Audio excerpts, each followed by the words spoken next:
నేను పొద్దున్నే పాదయాత్ర చేస్తానంటే రాత్రి తెల్లారులు కూర్చుని ఒక 2000 పేజీలు వీడి కోసం రాసేసి వీడి పేరు చిత్తు కాగితం మీద కూడా రాయం మేము.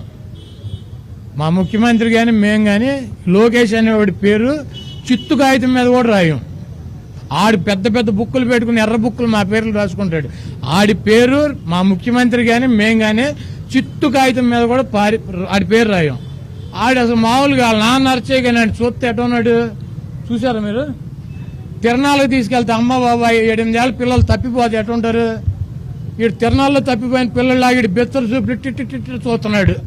ఆయన ఎవరు వెళ్ళాడు ఒక పెద్ద స్టార్ వెళ్తే అన్నయ్య అని చెప్పి ఈ పక్కన మామయ్య ఈ పక్కన. ఏంది కర్మ? ఆడంట బుక్కుల మీద రాస్తాడంట, జగన్మోహన్ రెడ్డి గారిని ఏదో చేస్తాడంట, లేపేస్తాడంట. ఒక్కొక్కడికి పెద్ద పెద్ద నామినేటెడ్ పదవులు ఇస్తున్నాడు తెలుగుదేశం వాళ్ళకి. ఎక్కువ కేసుల్లో ఉన్న వాళ్ళకి నామినేటెడ్ పదవులు ఇస్తున్నాడు. అప్పుడు చంద్రబాబు నాయుడు బాగానే చూశాడు, ఆయన కుటుంబ సభ్యులు బాగానే చూశారు. మరి ఆయన తీసుకెళ్ళి అరెస్ట్ చేసి ఎక్కువ కేసులు పెడుతున్నారు మా ఆయన మీద, ఎక్కువ కేసులు పెడుతున్నారు మా నాన్న మీద. నీకు వద్ద పెద్ద పదవి ఇప్పుడేమో వదిలేయాలంట. ఏమండి అసలు ఎంత అడ్డుకోవాలంటే ఇప్పుడు ప్రతి కోర్టుకి జ్యుడిషియల్ కస్టడీలో ఉంటారు. రిమాండ్కి అయితే ఏంటంటే జ్యుడిషియల్ కస్టడీలో ఉంటాం. జ్యుడిషియల్ కస్టడీలో నన్ను తీసుకెళ్ళినా నిన్ను తీసుకెళ్ళినా ఎవరిని తీసుకెళ్ళినా సేమ్ ఉంటుంది. లేదు నాకు ఆరోగ్య పరిస్థితి బాగా, లేకపోతే నాకేదో నేను ఎమ్మెల్యేని, లేకపోతే నేను చిన్నప్పటి నుంచి ఏదో పలానా క్లైమేట్లో ఉన్నా నేను కోర్టులో పిటిషన్ వేసుకుంటే నాకు లేకపోతే అల్సర్ ఉంది, నేను ఆ ఫుడ్ తినలేనంటే సరేరా బాబు ఆడికి ఏదో ఫుడ్ అని తీసుకెళ్ళండి. ఆడికి ఒంగోలేడంటే కూర్చోలేడంటే ఆడికి ఒక బల్లైండి తింటాకి, ఆడికి కింద పడుకోలేని అంటున్నాడు, ఆడికి నడుము పని చేయట్లేదు, బెడ్ అయినా అని చెబుతారు. అవి కోర్టు ఏదైతే ఇస్తుందో అయ్యే వేస్తారు ఎక్స్ట్రా. ఆవిడ నిన్న భువనేశ్వర్ గారు ఏం చెప్తారు? మొన్నేమో మా బాబు గారికి వేడి నీళ్ళు ఇవ్వట్లేదు. వేడి నీళ్ళు కోర్టు ఇమ్మంటే ఇస్తారు. అక్కడ ఫ్రిడ్జ్ ఏసీ దోమలు కొడుతున్నాయి. దోమలు కొట్టక లేకపోతే రంబా ఊర్వశి వచ్చి కన్ను కొడతారేంటి దీనికి? ఎవరికైనా అయ్యే కొడతాయి. ఈయన దోమల మీద దండయాత్ర చేసాడు కదా, అవన్నీ పాకబెట్టి ఉంటాయి. ఒక కత్తి అడుకుని దోమల కోసం తిరిగాడు. ఇదండి. మరి ఇంకా ఏం మాట్లాడాలి వీళ్ళ కోసం? ఏం చెప్పాలి?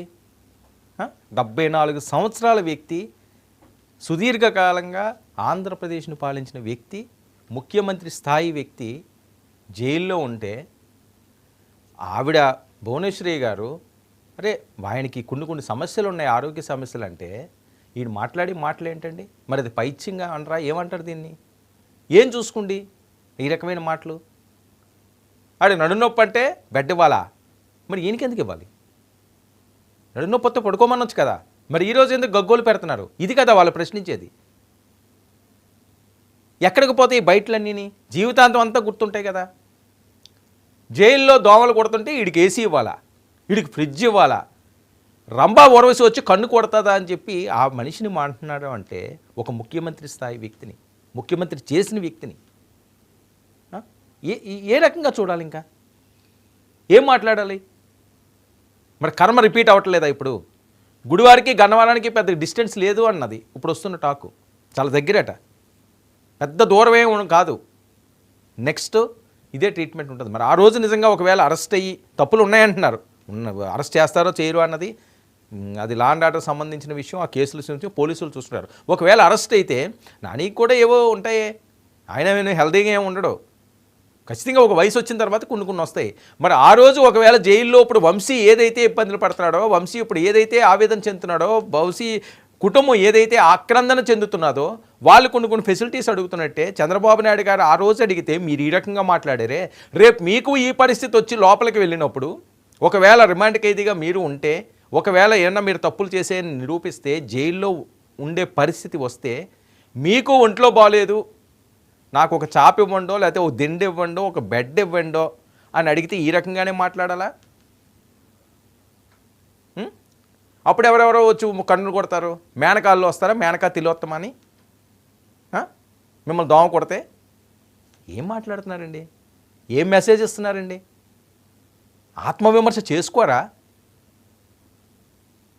అందుకే కదా లోకేష్ అంతలాగా రెచ్చిపోయింది.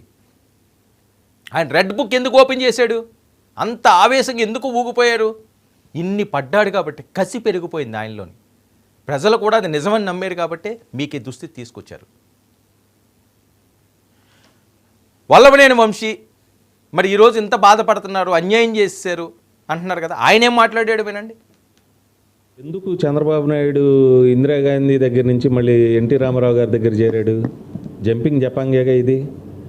తర్వాత 2014 ఎన్నికల తర్వాత హైదరాబాద్ ఉమ్మడి రాజధానిగా 2024 వరకు ఉంటే రాత్రికి రాత్రి కట్టుబట్టలతో ఓటుకు నోటు కేసుకు భయపడి హైదరాబాద్ నుంచి కరకట్ట మీదకి జంపింగ్ జపాంగ్ అయినాడు ఎవడు? చంద్రబాబే కదా, అవునా కదా? 2019 ఎన్నికల తర్వాత తెలుగుదేశం పార్టీ ఓడిపోయిన తర్వాత మళ్ళీ ఈ కరకట్ట మీద నుంచి హైదరాబాద్ పారిపోయి ఇల్లు కట్టుకున్న జంపింగ్ జపాంగ్ ఎవడు? చంద్రబాబే కదా. కాబట్టి